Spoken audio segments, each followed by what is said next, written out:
권면과 가르침과 본보기로 세상을 구원할 수 있었다면 모세에게 주신 율법으로 이미 그렇게 하셨을 것입니다. 그러나 율법으로는 구원하실 수 없었습니다. 하나님은 율법을 주실 때 이미 그 점을 알려주셨어요.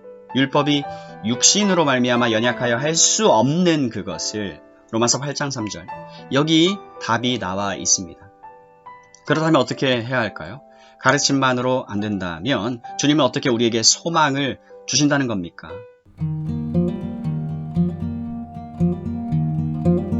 그가 행하신 일로서 지금도 여전히 행하고 계시는 일로서 나아가 그가 곧 하실 일로서 소망을 주십니다. 요약해 보겠습니다. 그는 세상의 유일한 소망입니다. 왜 그럴까요? 무엇보다 먼저 그가 이 땅에 계셨을 때 하신 일을 보시기 바랍니다. 그는 악을 정복하셨고요. 마귀를 정복하셨습니다. 구약 성경의 모든 위대한 인물들, 족장과 성도들을 보세요. 그들은 다 죄를 지었습니다. 하나같이 마귀에게 패배했어요. 이미 살펴보았듯이 마귀는 이 세상 신입니다. 그는 모든 사람을 굴복시키고 있고 우리는 다 그의 노예로 태어납니다. 마귀와 싸워 그를 정복한 사람은 세상에 단 한 명밖에 없습니다. 예수 그리스도.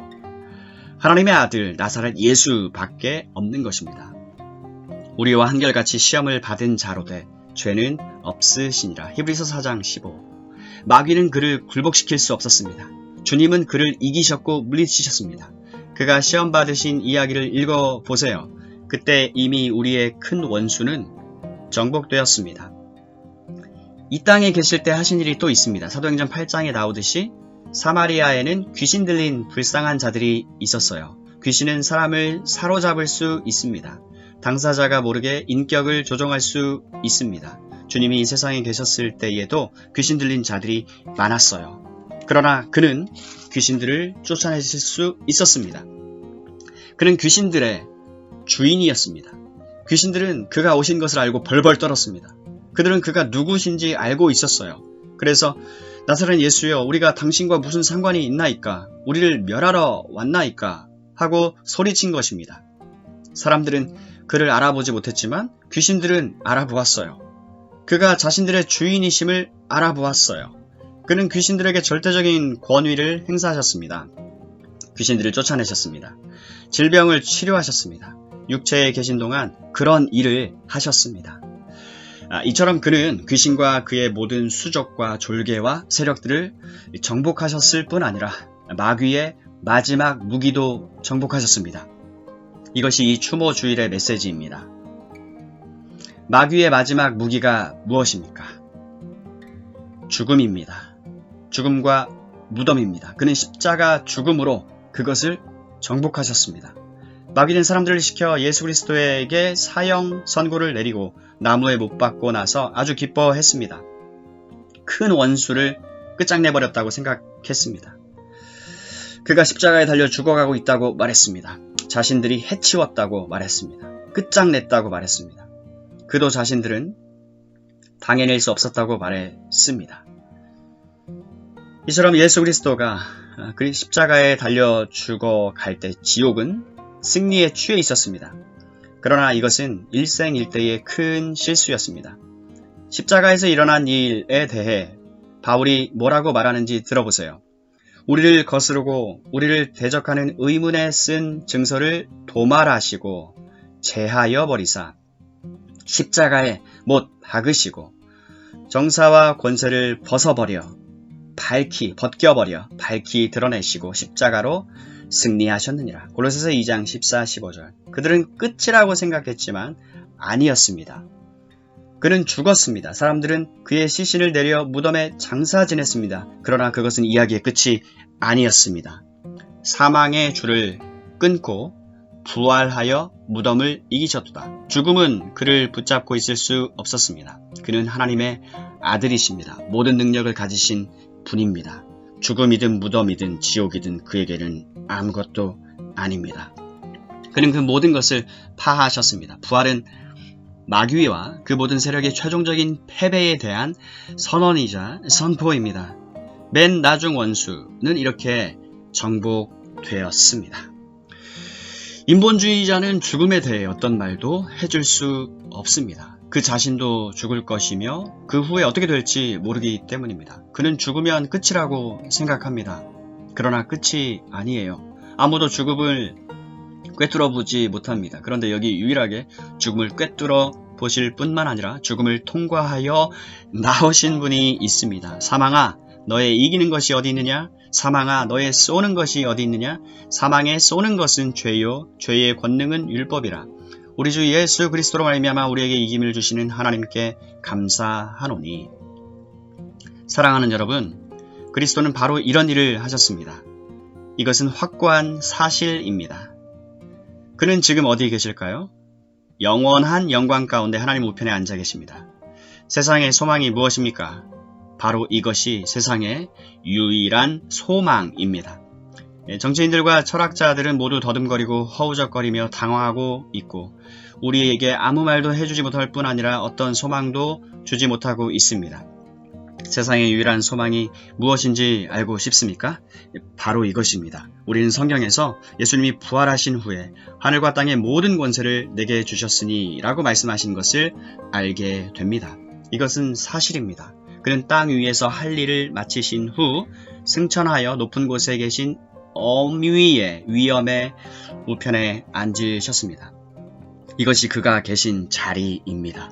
바울은 에베소 사람들에게 하나님이 그를 죽은 자들 가운데서 다시 살리시고 하늘에서 자기의 오른편에 앉히사 모든 정사와 능력과 주관하는 자와 이 세상뿐 아니라 오는 세상에 일컫는 모든 이름 위에 뛰어나게 하시고 또 만물을 그 발 아래 복종하게 하시고 그를 만물 위에 교회의 머리로 주셨다고 말했습니다. 여러분의 그 대단한 세상과 원자폭탄과 정부와 로켓 모두 그의 발 아래에 있습니다. 모든 능력이 그의 손안에 있습니다. 우주는 그의 것입니다. 역사도 그의 통제를 받고 있습니다.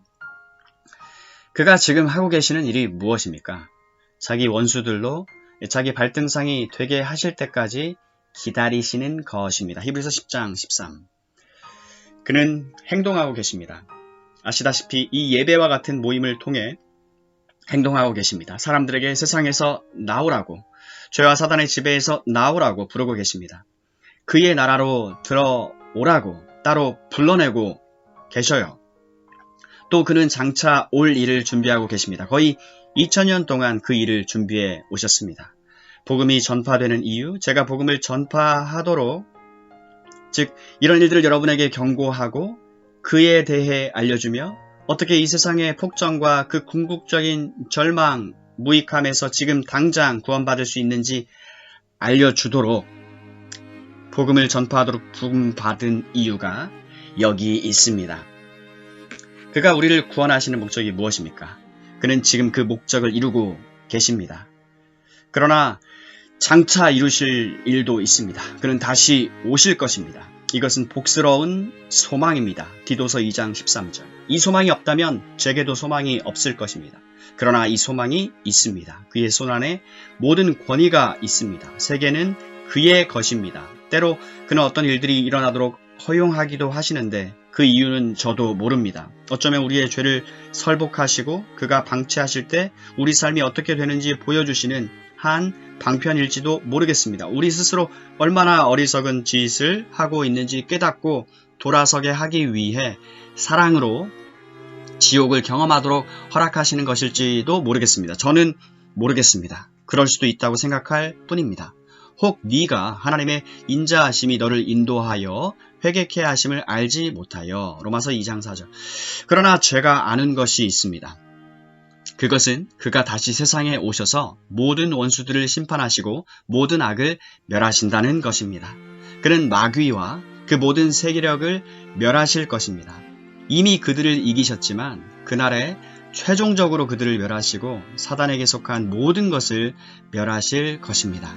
이 점을 놓치지 맙시다. 마귀와 세상의 방식을 따르며 그리스도와 그의 메시지를 거절하는 사람은 누구나 영벌에 처해질 것입니다. 그날에 그는 악과 그 모든 영향력을 세상에서 완전히 씻어내실 것이에요. 그는 인자가 세상에 다시 오실 때 세상이 새롭게 될 것에 대해 친히 말씀해 주셨습니다. 마태복음 19장 28. 그는 이와 같은 일을 하실 것입니다. 사랑하는 여러분, 이것이 성경 전체의 중대한 메시지입니다. 이 모든 내용이 마지막 책인 계시록에 요약되어 있습니다. 계시록은 일종의 선포를 하고 있습니다. 이것은 장차 일어날 일에 대한 예언입니다. 하나님 앞에 자기 보좌에 앉은 24 장로들이 엎드려 얼굴을 대고 하나님께 경배하여 가로되 감사하옵나니 옛적에도 계셨고 시방도 계신 주 하나님 곧 전능하신 이여 친히 큰 권능을 잡으시고 왕노릇 하시도다. 이방들이 분노하매 물론 우리는 지금 그 모습을 보고 있습니다. 주의 진노가 임하여 죽은 자를 심판하시며 종 선지자들과 성도들과 또 물온 대손하고 주의 이름을 경외하는 자들에게 상 주시며 또 땅을 망하게 하는 자들을 멸망시키실 때로소이다 하더라. 이에 하늘에 있는 하나님의 성전이 열리니 성전 안에 하나님의 언약궤가 보이며 또 번개와 음성들과 뇌성과 지진과 큰 우박이 있더라. 계시록 11장 16 이하 19절. 의에 거하는 바 새 하늘과 새 땅이 임할 것입니다. 베드로후서 3장 13. 정치적인 행동의 결과로 그렇게 되는 것이 아니고 사람들이나 의회나 국가가 내리는 선한 결정들의 결과로 그렇게 되는 것도 아닙니다. 하나님의 아들의 재림으로 그렇게 될 것입니다. 이것이 유일한 소망입니다. 그가 오셔서 모든 원수들과 그들에게 속한 모든 것을 멸하시고 새 하늘과 새 땅을 만드실 것이며 그를 믿는 자는 누구나 그 땅에 거하게 될 것입니다. 우리는 변화될 것입니다. 우리의 몸 자체가 영화롭게 바뀔 것입니다. 우리도 그와 같이 되어 그와 함께 다스리고 그와 함께 심판할 것입니다. 이 모든 일에 수반되는 놀랍고도 복된 결과를 전부 경험할 것이에요. 우리가 기대해도 되는 일을 경이롭게 묘사해 놓은 구절을 다시 읽어드리겠습니다. 그러므로 그들이 우리 같은 사람들이 하나님의 보좌 앞에 있고 또 그의 성전에서 밤낮 하나님을 섬김에 보좌에 앉으신 이가 그들 위에 장막을 치시리니 저희가 다시 줄이지도 목마르지도 아니하고 해나 아무 뜨거운 기운에 상하지 아니할지니 이는 보좌 가운데 계신 어린 양이 저희의 목자가 되사 생명수 샘으로 인도하시고 하나님께서 저희 눈에서 모든 눈물을 씻어 주실 것이미러라. 계시록 7장 15 이하 17절. 추모 주일도 없고 울 일도 없고 한숨 쉴 일도 없고 슬픔도 없을 것입니다. 그런 것들은 전부 사라질 것이며 영영이 끝날 것입니다. 피조세계 전체가 이 거대한 중생의 은택을 입을 것입니다. 이사야 선지자의 영광스러운 예언을 다시 읽어보시기 바랍니다. 이것은 오늘 밤 우리가 이 자리에 모여 있는 것만큼이나 확실하게 일어날 일입니다. 그때 이리가 어린 양과 함께 거하며 표범이 어린 염소와 함께 누우며 송아지와 어린 사자와 살찐 짐승이 함께 있어 어린 아이에게 끌리며 암소와 곰이 함께 먹으며 그것들의 새끼가 함께 엎드리며 사자가 소처럼 풀을 먹을 것이며 젖먹는 아기가 독사의 구멍에서 장난하며 젖된 어린 아기가 독사의 굴에 손을 넣을 것이라. 나의 거룩한 산 모든 곳에서 해됨도 상함도 없을 것이니 이는 물이 바다를 덮음같이 여호와를 아는 지식이 세상에 충만할 것임이니라. 이사야 11장 6절 이하 9절. 오 복되고 영광스러운 날이여. 그날이 오고 있습니다. 바울은 피조물이 다 이제까지 함께 탄식하며 함께 고통하는 것을 우리가 아나니 라고 말합니다. 바로 그 피조세계 또한 썩어짐의 종노릇 한 데서 해방되어 하나님의 자녀들의 영광의 자유에 이를 것입니다. 계시록을 다시 읽어봅시다.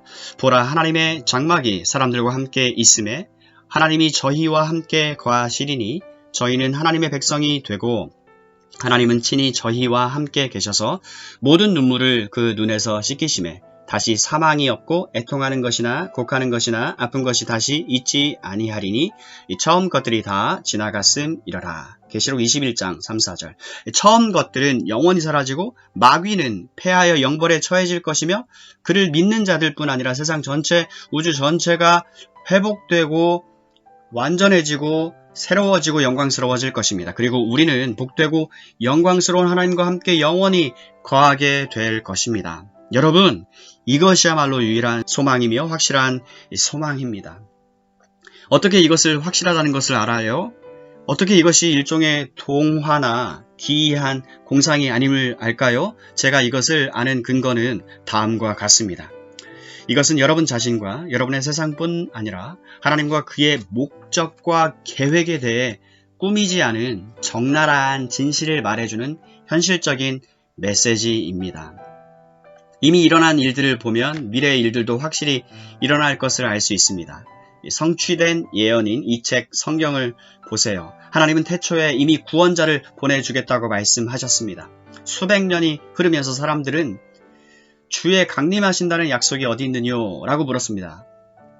하지만 그는 강림하셨습니다. 베들레헴의 아기가 태어나기 800년 전에 어떤 예언들이 있었는지 읽어보세요. 세세한 부분까지 얼마나 정확하게 예언되었는지 모릅니다. 그 예언들은 전부 성취되었습니다. 제가 장차 있을 일에 대한 예언들도 확실히 성취될 것이라고 말하는 이유가 여기 있어요. 세상에 오신 주님의 모습을 보세요. 악과 마귀를 주관하신 것을 보세요. 죽음을 정복하고 부활하신 것을 보세요. 이것은 전부 사실입니다. 사도 바울은 예수와 또 몸의 부활을 전했습니다. 예수와 또 몸의 부활을 전했습니다. 사도행전 17장 18. 그것은 이론이 아니었습니다. 사도는 말했습니다. 우리는 이 일의 증인이요. 그들은 그의 생전 모습을 보았고요. 그가 죽으신 것을 보았지요. 장사 지낸 바 된 것을 보았고요. 부활하신 것을 보았습니다. 이것은 사실입니다.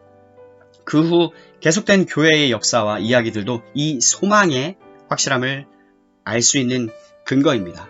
부활하신 그리스도의 능력이라는 관점에서 보지 않으면 그 모든 이야기를 도저히 설명할 수가 없습니다. 그가 교회를 지켜주시지 않았다면 오늘날 교회는 이렇게 존재하지 못할 것입니다.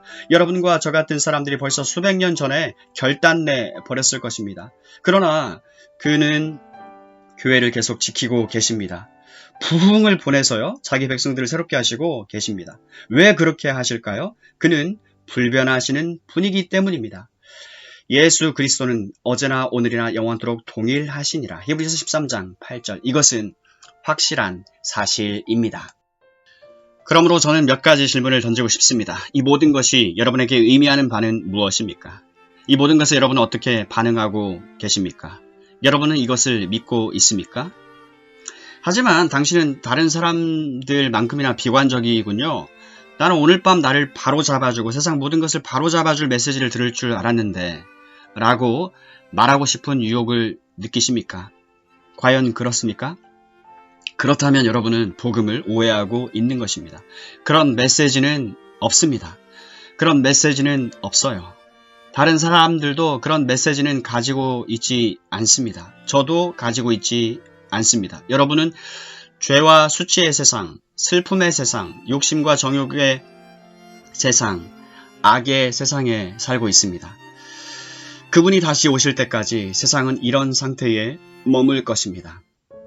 그러나 지금 그를 믿으면 이러한 세상의 권세에서 구원받을 수 있습니다. 죄와 사단의 지배에서 벗어날 수 있습니다. 이 땅에서 사시는 동안에도 자유를 얻을 수 있습니다. 그가 다시 오실 때 이 세상을 뛰어넘어 기대할 수 있는 것이 무엇인지 저는 말씀드렸습니다. 장차 임할 영광에 대해 말씀드렸습니다. 그것을 믿지 못한다면 지금 같은 상태보다 10배는 더 나쁜 상태가 영원히 계속되는 것 밖에는 기대할 수 있는 바가 없습니다. 위안도 없을 것이고요. 쉼도 없으며 언젠가는 끝날이라는 소망도 없을 것입니다. 주님의 임재에서 떨어져 나오는 영원한 멸망만 있을 뿐입니다. 이것이 복음 메시지입니다. 예수 그리스도와 그의 큰 구원을 믿는 사람에게는 소망이 있습니다. 영원한 소망이 있습니다. 이 땅에서 사는 동안에도 소망이 있고 죽을 때에도 소망이 있습니다. 영원토록 소망이 있습니다. 이 자리에서 당장 평안과 기쁨을 얻을 것이며 영원토록 평안을 얻을 것입니다. 영구한 위안과 더할 나위 없는 소망을 얻을 것입니다.